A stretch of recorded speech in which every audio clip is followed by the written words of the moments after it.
waxaa kaloo wax kale ka baran karnaa haweeneyda hogaamisa Jarmalka annaga dad badan oo culimada kamida gabdhaha markay afjigayaan ama ay rabaan inay xaqiraan ama ay rabaan markay kaalinta siyaasadda u diidaan waxay dhahaan waa naaqisatul aqli wad diin aqliga iyo diinta nuqsaan ka yihiin xadiisyo wada falsa ah oo meelay ka yimaadeen aysan jirinay kitaabaha jawaab kala soo baxaan laakiin waa u jeednaa Jarmalka markii saddexaad ay xukumaysaa ama markii afraad سائلكم كليه شيخ سائلكم كليه وحاج شيران مالمها السوشيال ميديا إنه كجرو سياسي صوماليين وبيننا يحديث كوران هيا ناقصات عقل ودين شيخ حديث كاسس حديثا كوران يوحى لقوة ناقصات عقل ودين وارنكي وياهن social media ninkan hadalka soo galiyay siyaasiga yiraahdaan Cabdiraxmaan Cabdishakuur culimo badan way radiyeen culimada muslimiinta kamida radigoodana waad ka heleysaan muxuu ahay media dhexdiisa laakiin si gaaban hadaan uga jawaabo xadiidka horta Bukhari iyo Muslim baa wariyay cid isaga ka horeysay oo xadiidkaasi durtay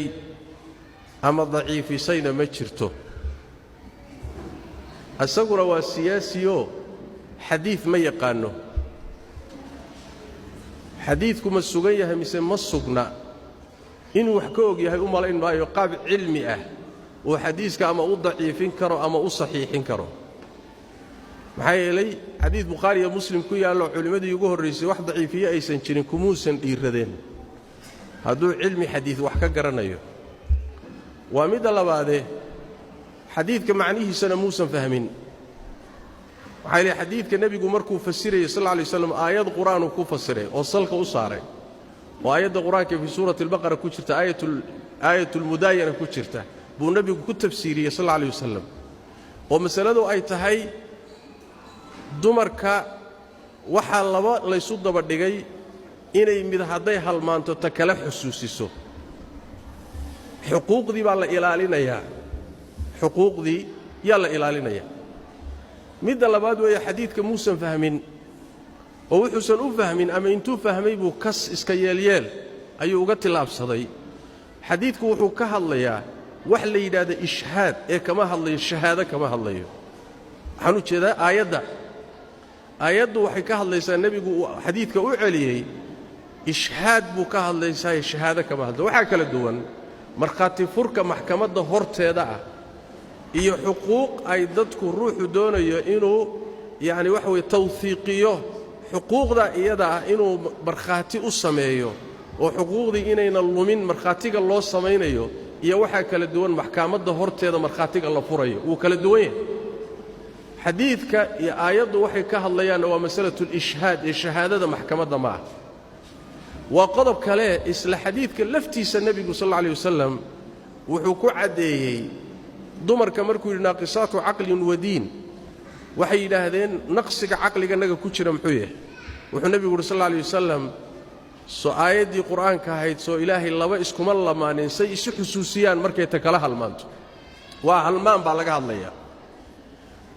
naqsaanta diintanadu maxay tahay bay weydiiyeen wuxuu yiri nabigu sallallahu alayhi wasallam soo raggu markay cibaadaysanayaan ayagu salaad iyo soonka kama tagaan waa markay caadadu ku dhacdo taana waa nuqsaanta diinta ma aha waajib ay ka tageen oo dambi ku leeyihiin maaha laakiin macna wax weeye raggii muddada way cibaadaysanayaan ayagana cibaadadii way ka fadhiyaan salaadii iyo soonkii cibaadaadkii caadadu diidaysa waa mid saddexaad wax la yaab kale waxay tahay ninkaasi xadiidka inuu duro oo meel kaga dhaco oo inkiro wuxuu u sameeynayaa oo hadalkiisa ku cad in uu dumar helo siyaasadda ku taageera bimaana wax weeye xadiidkaasi ma jiree siyaasadda waad geli kartaane haddaan kursiga qabtana dawladda waan idinka qayb geline taageera waay ma siyaasad iyo adduunyo iyo kursi la raadinayo ayaa diinta loo inkiraa وحديث النبي قال له إنكرا يا لكن واحد الكلية أبن صومالي ذا رجي دل كودا بربريي أو دي كودا داديي أو كرامة كودا كعياري أو شرف كودا كعياري أو قحيي أو دب أو دلو جيستي أي أبال جود وقدجين إنه كرسي ساران أو مدح كدكتان حتى نتي أنت كسوتكتي أيه وحيمد دين تدوريد هذا إن كراس لينا جرات سدو شال الدل البربرية يديك لدادية يومل لبابية بكراس لوه لو ركب كراس كفولي ما أنت نوي كسو جدوتيو دين تي الله عايو أو لوه حد جدبه أيه كراس لينا جرات دينية عقلي جاني يدين تاني يضدني مدني أيه مركل التي تشابينية oo nin walba maalin kursi ku raadinaya marka uu xadiiska nabiga duraya sallallahu alayhi wasallam oo uu inkirayo dhanka kale wuxuu amaanaya Angela Merkel buu amaanaya Angela Merkel habar gaalnimo ku weynaatay oo 70 jir ah oo inta gaalnimo kula ekaatay ayuu amaanaya dhanka kale meeshuu xadiiska nabiga duraya sallallahu alayhi wasallam culimadii muslimiinta ayuu ku been abuuranaya oo uu leeyahay axaadiisii meelahan ka soo ururay wadaadadu sheegaan oo jeebkooda ka keeneen culimadiina waa ku been abuuranaya gaal 70 jirana waa amaanaya waxaan leeyahay gabdhaha muslimaadka ah qaabka in la idin la hadlo oo ninka iyo wax la mid ay qaabka idin la hadlaan aqligiina iyo garaadkiina ay fududaysi ku tahay asagu wuxuu isleeyahay dumarka wax kaga raadi laakiin aqligiina iyo maskaxdiina iyo dadnimadiina ku ciyaaraya asagiyo wax la mida markuu ku og yahay ruuxa inaad fahmi karto waxyaalaha qaarkood kugula soo degdegi maayo laakiin dumarkiiba wuxuu geeyay heer lagu ciyaari karo maskaxdooda lagu ciyaari karo been loo sheegi karo diintooda lagu falaadi karo kadibna la dhihi karo doorta kuraas baan idinka dharjinayaa war waxba kuraas naga dharjinay diinta nabadgeli sooma baan in la yiraahdo war kuraastaada ma rabna iyo adduunyadaada toone adaro diinta noo nabadgeli in la yiraahdo u baahan yahay laakiin waxaan rajaynayaa gabdhaha muslimaadka ee Soomaaliyeed ee maanta jooga inta way ka wacyi roon yihiin way ka aqli roon yihiin way ka diin roon yihiin in diintooda la duro oo xadiiska nabigooda la inkiro oo culimadooda wax laga sheego oo la yiraahdo itaageera kursi baan ku helayaa ma sidaasan doqomo u nahay ma ilaahay heerkaasaan doqomo nahay maya abadan sidaas daraadeed isagiyo inta la midkaba abaalkoodu waxa weeyaan waxa ay axaadiista u ingareen oo gaalada u ammaananayaan oo kuraasta ay ku raadinayaan kow horta kuraasta inay waayaan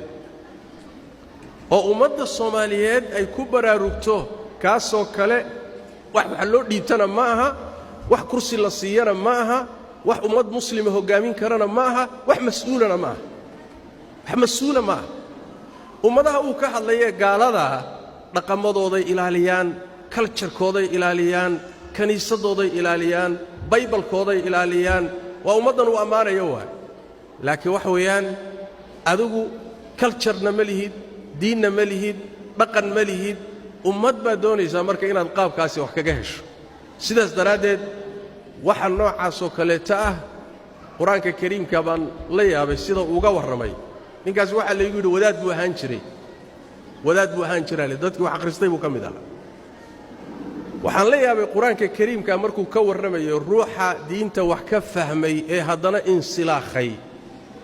isagoo diinta garanaya ka dhaxbaxay wuu ka daran yahay ruuxa jaahilkeen diinta garanaya Allah wuxuu ku tilmaamay فمثله كمثل الكلب واتل عليهم نبأ الذي آتيناه آياتنا فانسلخ منها فأتبعه الشيطان فكان من الغاوين ولو شئنا لرفعناه بها ولكنه أخلد إلى الأرض واتبع هواه فمثله كمثل الكلب أي أوكلوا إلهي تصالة وقرده روح انتو الدين تبري أو قرانيا هذا الدين تي كدح سيبتي والدنيا كدورتي وكرسي أقح الشيء وحول أقح الشيء وسيدا أقدح بحي دينتي ilaahay wuxuu ku tilmaamay inuu ey oo kale yahay eyga tilmaantiisu maxay tahay haddaad eridana wuu hiraanhirayaa carabkuu laalaadinayaa